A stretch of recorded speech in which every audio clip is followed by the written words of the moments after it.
তুমি ওর সাথে যখন প্রেম করছো তোমার হাইটে হাইটে ঘুরতে হইছে? আমার বয়ফ্রেন্ডের দেখ R15 বাইক আছে। আরে আবির তুমি এই গাড়িতে? হ্যাঁ আমি এই গাড়িতে। কেন অবাক হইলে নাকি? এই দাঁড়াও দাঁড়াও দাঁড়াও দাঁড়াও, এই তুমি আবির না? তোমার সাথে 1 বছর পর দেখা হইলো আমার।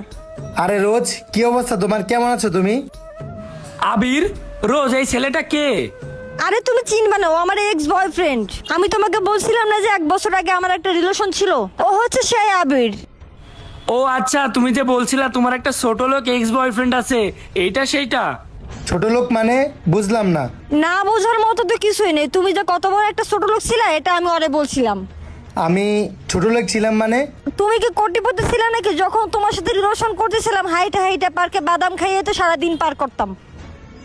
এগুলা তো আমাদের আগের ঘটনা, এগুলা কেন তুমি এখন তুলতেছো? তো এখন বলবো না তো কি করব?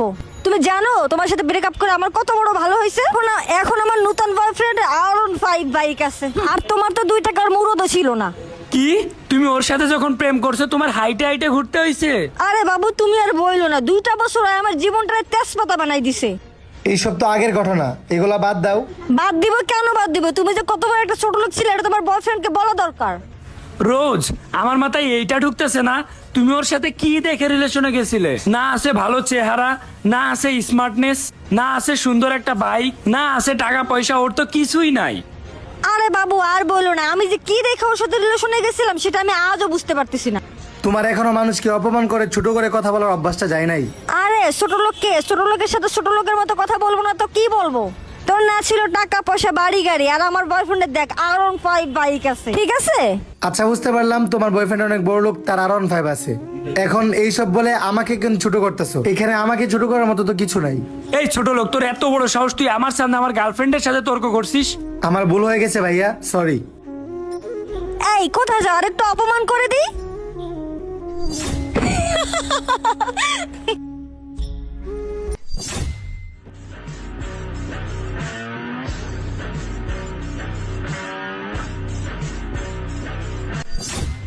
আরে আবির তুমি এই গাড়িতে?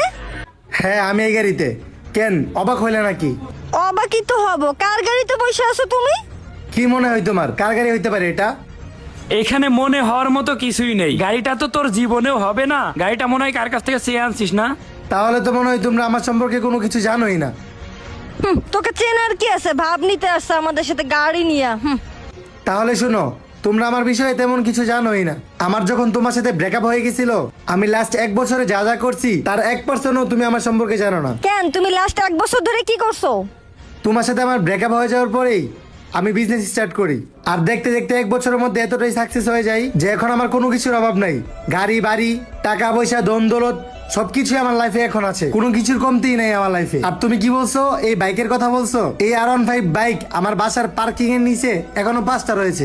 তোমার সাথে আমার যখন রিলেশন ছিল তখন আমি তেমন কিছুই করতাম না, আর আমি একটা বিজনেস স্টার্ট করার প্ল্যান করতেছিলাম। আর তোমাকে বলছিলাম তুমি আমাকে কিছুদিন টাইম দাও, আমি তোমাকে কিছু একটা করে দেখাবো। কিন্তু তুমি আমার কোনো কথাই শোনো নাই, তুমি আমার সাথে ব্রেকআপ করে চলে গেছো। আর তুমি আমার সাথে ব্রেকআপ করে কি করছো? তুমি নতুন একটা R15 বলে বয়ফ্রেন্ড জুটাইছো। আর আমার তোমার সাথে ব্রেকআপের পর আমি একদমই ডিপ্রেস হয়ে গেছিলাম, যার কারণে আমি আবার নতুন করে জীবন শুরু করি আর বিজনেস স্টার্ট করি। আর 1 বছরের মধ্যে দেখতে দেখতে আমার এত কিছু হয়ে যায়। তারপরে আমি তোমার সাথে যোগাযোগ করার চেষ্টা করছিলাম, তখন আমি এটা ভাবলাম যে তুমি আমার লাইফে একটা লুবি মেয়ে ছিলে, যে আমার টাকা পয়সা বাড়ি গাড়ি না থাকার কারণে আমাকে ছেড়ে চলে গেছিল। তুমি তোমার বয়ফ্রেন্ডের R15 নিয়ে ভরা দেখাইতেছো। আমি যদি চাই প্রত্যেক মাসে এরকম R15 2টা করে কিনতে পারবো। তোমার সাথে কথা বলে আমি আমার নিজের ওয়েট নষ্ট করতে চাই না। তুমি একবার তোমার দিকে তাকাও আর আমার দিকে তাকাও। আমি ব্রেকআপ করার পর কতটা চেঞ্জ করে ফেলছি নিজেকে। থাকো, তোমার মতো ছোট লোকের সাথে কথা বলে আমার টাইম ওয়েস্ট করতে চাই না।